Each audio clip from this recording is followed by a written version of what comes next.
This is a new beginning.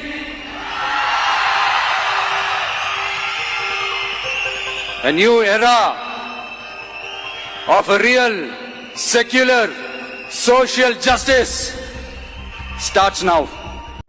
Thalapathy विजय ने जो कहा वो करके दिखाया। जो तमिलनाडु में अब तक कोई सरकार न कर पाई वो थलापति विजय ने कर दिखाया। नमस्कार, मैं आपके साथ रीना झा बालियान।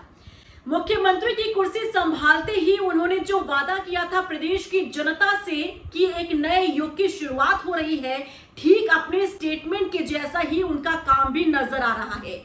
अब उन्होंने एक ऐसा स्टेप लिया है और एक ऐसा काम करके दिखाया है जो शायद ही तमिलनाडु के इतिहास में किसी भी सरकार ने कर पाया हो। अब क्या किया है थलापति सरकार ने, कौन सा ये स्टेप है, कैसे प्रदेश की जनता को फायदा होने जा रहा है, पूरी डिटेल के साथ हम आपको जानकारी देने जा रहे हैं, इसलिए वीडियो को स्किप किए बिना लास्ट तक जरूर देखिएगा। देखिए, आपको थलापति विजय का वो स्टेटमेंट तो याद ही होगा जब उन्होंने शपथ ग्रहण किया था तमिलनाडु के मुख्यमंत्री के तौर पर। उन्होंने प्रदेश की जनता से कहा था कि आज से एक नए युग की शुरुआत हो रही है तमिलनाडु में, और प्रदेश की जनता ने विश्वास भी उन पर जताया और उस विश्वास और भरोसे पर थलापति विजय और उनकी सरकार खरा उतरती नजर आ रही है। आपको ये जानकर खुशी होगी कि आपके प्रदेश में, आप जानते हैं, आपके मुख्यमंत्री सिर्फ 100 दिन में कितना इन्वेस्टमेंट लेकर आए हैं।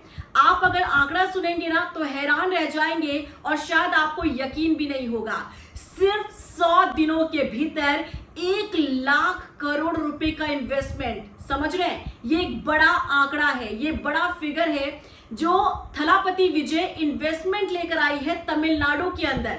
1 लाख करोड़ रुपए का इन्वेस्टमेंट सिर्फ 100 दिनों में थलापति विजय सरकार लेकर आई है, और ये अपने आप में ये बताता है कि ये मील का पत्थर साबित हो रहा है।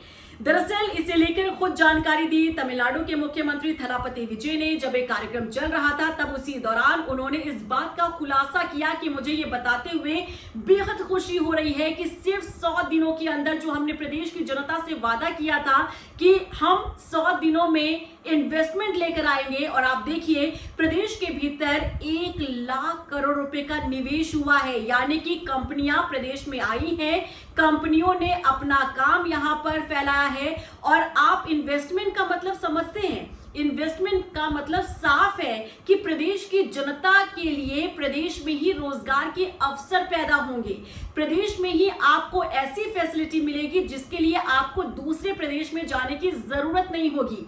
तमिलनाडु के लोगों को ही तमिलनाडु में काम मिलना शुरू हो जाएगा। तमिलनाडु के लोगों को, युवाओं को बाहर नहीं जाना पड़ेगा, क्योंकि 1 लाख करोड़ रुपए का निवेश प्रदेश में हो चुका है और इस पर MOU जो है वो भी साइन हो चुके हैं। कई इन्वेस्टर्स आए हैं जिन्होंने विश्वास जताया है कि तमिलनाडु में आकर वो अपना काम फैला रहे हैं, यहाँ वो निवेश कर रहे हैं, इन्वेस्ट कर रहे हैं, बिजनेस कर रहे हैं, कंपनियां खोल रहे हैं, जिससे सीधे सीधे प्रदेश के युवाओं को, प्रदेश के लोगों को सीधे तौर पर फायदा होने जा रहा है। कौन से सेक्टर में कितना इन्वेस्टमेंट किसने किया है, इसके लिए भी हम डिटेल से आपको जानकारी देंगे। लेकिन उससे पहले आप ये समझिए कि प्रदेश की सूरत किस तरह से बदल रही है, तमिलनाडु की तस्वीर किस तरह से बदल रही है। दरअसल इस बार आपने प्रदेश की ऐसी सरकार को चुना है जो वाकई में जनता की सरकार है, जो वाकई में आपकी सरकार है, क्योंकि तमिलनाडु के मुख्यमंत्री थलापति विजय जो कहते हैं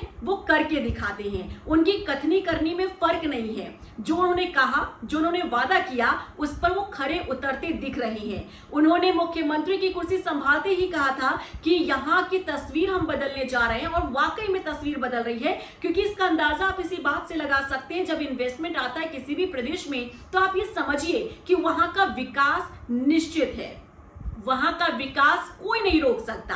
और 1 लाख करोड़ का जो फिगर होता है वो बहुत बड़ा फिगर होता है। और आप ये सोचिए कि किसी भी प्रदेश में अगर कोई निवेशक आता है, कोई इन्वेस्टर आता है, तो वो एक बिलीव, एक विश्वास के साथ आता है। और इतनी बड़ी रकम का इन्वेस्टमेंट करना ये बता रहा है कि बाहर के जो इन्वेस्टर्स हैं, जो निवेशक हैं, वो प्रदेश की सरकार पर विश्वास जताते हुए नजर आ रहे हैं। अब आपको ये बताते हैं कि 1 लाख करोड़ का जो निवेश आया है वो कौन कौन से अलग सेक्टर में आया है और इसका आपको सीधे तौर पर कैसे फायदा होगा। देखिए, कुल निवेश राशि जो है वो है 1,02,514 करोड़ और इस पर एमओयू साइन हुए हैं। रोजगार के अवसर पैदा होंगे। राज्य में 1,21,788 से अधिक नए रोजगार सृजित होने की उम्मीद है। आप समझ रहे हैं, इतनी बड़ी संख्या में रोजगार अगर पैदा होगा तो वाकई में प्रदेश के युवाओं को दूसरे राज्यों पर निर्भर होने की जरूरत नहीं होगी। आपका बच्चा अगर पढ़ा लिखा है, अगर आपके बच्चे ने तमिलनाडु से ही पढ़ाई की है, यहीं पर उसका जन्म हुआ है, यहीं से उसने स्कूलिंग की है, कॉलेज किया है, यहीं से डिग्री हासिल की है, तो आपके बच्चे को यहीं पर नौकरी भी मिलेगी, क्योंकि रोजगार के अवसर भी यहाँ पर खुल रहे हैं। कॉन्क्लेव के आंकड़े देखिए, अकेले इस निवेशक सम्मेलन के दौरान 97 कंपनियों ने 67,452 करोड़ के निवेश अनुबंधों पर हस्ताक्षर किए, यानी कि एमओयू साइन जो है वो हो चुका है। और जो खास क्षेत्र है, जो खास सेक्टर है, वो है सेमीकंडक्टर, एरोस्पेस और रक्षा, इलेक्ट्रिक मोबिलिटी, डेटा सेंटर और लाइफ साइंसेस। ये वो क्षेत्र हैं जहां पर निवेश किया गया है। तमिलनाडु निवेश सम्मेलन और सरकार की शुरुआती 100 दिनों की उपलब्धियों की ये जो तस्वीर है, ये बताती है कि वाकई में तमिलनाडु की सरकार जो है युवाओं के बारे में सोच रही है। प्रदेश का विकास कैसे होना है, प्रदेश को आगे कैसे लेकर जाना है, इसके बारे में वाकई में सरकार गंभीरता के साथ विचार भी कर रही है। और गौर करने वाली बात तो ये है कि देखिए, ये निवेश जो है वो सिर्फ 100 दिनों के भीतर आया है। आप समझिए इस बात को कि अभी सरकार को बने हुए 3.5 महीने का समय हो चुका है और 100 दिनों के भीतर ही यहाँ पर ये निवेश आया है। यानी कि जैसे ही सरकार का गठन हुआ, थलापति सरकार जैसे ही सत्ता में आई, उसके बाद से ही इस पर काम शुरू कर दिया गया। इसका मतलब साफ तौर पर यही है कि सरकार वाकई में गंभीर है। प्रदेश में कैसे डेवलपमेंट करना है, कैसे युवाओं के लिए रोजगार के रास्ते खोलने हैं, युवाओं को नौकरियां कैसे मिलनी है, कैसे विकास हो प्रदेश का, इसके बारे में थलापति विजय जो है वो वाकई में विचार कर रहे हैं। और आप ये सोचिए कि ये तो सिर्फ हम इन्वेस्टमेंट की बात कर रहे हैं। 100 दिन के भीतर यहाँ इन्वेस्टमेंट हुआ है, वहीं 100 दिन के भीतर थलापति सरकार ने कई बड़े और कड़े फैसले भी लिए हैं। ये तमाम बड़े फैसले ये बताता है कि वाकई में थलापति सरकार जो है प्रदेश की जनता के हित में फैसले ले रही है, काम कर रही है। और इन्वेस्टमेंट का आना ये अपने आप में बड़ी बात है, वो भी सिर्फ इतने कम समय में, क्योंकि आप निवेशकों को ना, इन्वेस्टर्स को इतनी आसानी से लुभा नहीं पाते हैं। किसी भी निवेशक को ये बिलीव दिलाना कि आप हमारे प्रदेश में आइए, आप यहाँ पर इतना पैसा खर्च कीजिए, आपको यहाँ से फायदा मिलेगा, ये किसी भी सरकार के लिए बहुत चुनौतीपूर्ण होता है। तमिलनाडु जो दक्षिण राज्य है, अब देखिए ऐसा नहीं है कि यहाँ पर जितने भी निवेशक होंगे या जितने भी इन्वेस्टर्स होंगे वो सिर्फ प्रदेश के भीतर से ही होंगे, प्रदेश के बाहर से भी इन्वेस्टर्स आते हैं। आप जानते हैं कि जब इन्वेस्टर समिट करवाया जाता है तो वहां पर बड़े बड़े निवेशक आते हैं और उन्हें बताया जाता है सरकार की तरफ से बाकायदा कि आप यहाँ पर आइए, और क्यों आएंगे, कैसे हम आपको फायदा पहुंचाएंगे, तमिलनाडु में निवेश करके आपको कैसे फायदा मिलेगा, ये सब कुछ बताना किसी भी सरकार के लिए बहुत चैलेंजिंग होता है।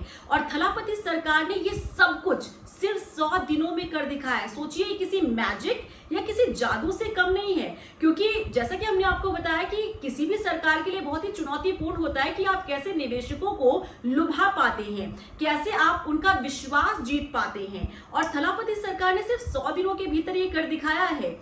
निवेशकों को ये बता दिया कि आप यहाँ पर आएंगे तो आपको लॉस नहीं होगा, ये आपके फायदे का सौदा है। आप यहाँ पर अगर पैसा खर्च करते हैं तो आपको इसमें पैरेलल फायदा मिलेगा। और देखिए, कोई भी इन्वेस्टर चाहेगा कि वो कहीं पर भी निवेश कर रहा है तो वो घाटे में ना रहे, उसे फायदा हो। अगर कोई फैक्ट्री लगाना चाहता है, अगर कोई अपनी कंपनी खोलना चाहता है, करोड़ों का इसमें निवेश होता है, करोड़ों का इसमें खर्च होता है, तो इसमें बहुत ही सोच समझकर निवेश किया जाता है, बहुत ही सोच समझकर इसमें डिसीजन जो है वो लिया जाता है। अच्छा, अक्सर ये आपने देखा होगा, किसी भी राज्य में जब इन्वेस्टर समिट होता है तब बड़ी संख्या में निवेशक तो आ जाते हैं उस इन्वेस्टर समिट को अटेंड करने के लिए। वो सरकार की उन प्रेजेंटेशन से भी, अधिकारियों की प्रेजेंटेशन से भी वो काफी खुश नजर आते हैं। लेकिन असल में होता क्या है? असल में होता यही है कि ग्राउंडिंग की जब बात आती है, यानी कि जब निवेश करने की बात आती है, तब उनमें से इन्वेस्टर्स जो होते हैं वो 50% ही रह जाते हैं। लेकिन तमिलनाडु में ये जो आंकड़ा आया है ना, वो ये बताता है कि सरकार ने जब उन निवेशकों को, इन्वेस्टर्स को प्रेजेंटेशन दिया, जब उन सबको बताया गया कि आप तमिलनाडु में क्यों आए, आप यहाँ क्यों निवेश करें, आप करोड़ों का खर्च क्यों करें, हम आपको क्या फायदा देंगे और आपको कैसे फायदा होगा। तो ये सिर्फ इन्वेस्टर समिट तक ही सीमित नहीं रहा, ये सिर्फ उस कार्यक्रम तक सीमित नहीं रहा, बल्कि इसकी ग्राउंडिंग भी हो रही है। धरातल पर नजर भी आ रहा है कि जो वहां पर एमओयू साइन हुए हैं अब उन्हें निवेशक जो है निवेश करते हुए भी नजर आ रहे हैं। और सबसे गौर करने वाली और खास बात यह है कि सिर्फ 100 दिनों के भीतर ये कर दिखाया थलापति विजय ने, और ये अपने आप में बताता है कि इतिहास में अभी तक किसी भी सरकार ने ये इतना ज्यादा चुनौतीपूर्ण जो कार्य होता है वो इतने कम समय में तो अभी तक करके नहीं दिखाया है। सिर्फ थलापति विजय ऐसे हैं जिन्होंने 100 दिन के भीतर लाखों करोड़ों का जो इन्वेस्टमेंट है वो लेकर आए हैं, इन्वेस्टर्स को लेकर आए हैं। देखिए आंकड़ा जो हम एक बार फिर से दोहरा देते हैं, ये है 1,02,514 करोड़ रुपए का ये इन्वेस्टमेंट है। यानी कि सीधे सीधे इसका फायदा प्रदेश की जनता, प्रदेश के युवाओं को होगा, क्योंकि यहां पर निवेश होगा, यहां कंपनी खुलेगी, तमिलनाडु में फैक्ट्रीज खुलेंगे, तो किसी भी युवा को बाहर जाने की जरूरत नहीं पड़ेगी। और हर एक राज्य का यही सपना होता है कि हमारे प्रदेश में इन्वेस्टर्स आए, इन्वेस्टमेंट हो, ताकि प्रदेश आगे बढ़े। और तमिलनाडु की थलापति सरकार इसी राह पर तेजी से दौड़ती हुई नजर आ रही है, क्योंकि सिर्फ 3.5 महीने के भीतर जब इतना मैजिक नजर आ रहा है तो आप यकीन मानिए कि 5 साल जब थलापति सरकार को सत्ता में हो जाएंगे तो आप ये इमेजिन कर सकते हैं कि जो काम 100 दिन के भीतर अभी करती हुई सरकार नजर आ रही है, तो 5 साल के बाद तमिलनाडु की तस्वीर आपको कैसी नजर आएगी। क्या कहना है आपका, क्या रिएक्शन है, क्या लगता है आपको? इन्वेस्टमेंट जितना आ रहा है तमिलनाडु के भीतर, इससे कितना फायदा प्रदेश के लोगों को और युवाओं को होने जा रहा है? कमेंट सेक्शन में जरूर बताइएगा। और अगर आप तमिलनाडु में ही रहते हैं तो प्रदेश की सरकार जिस तरह से काम कर रही है, तो क्या आपको लग रहा है कि वाकई में प्रदेश की जनता को इससे फायदा हो रहा है? कमेंट सेक्शन में बताना मत भूलिएगा। नमस्कार।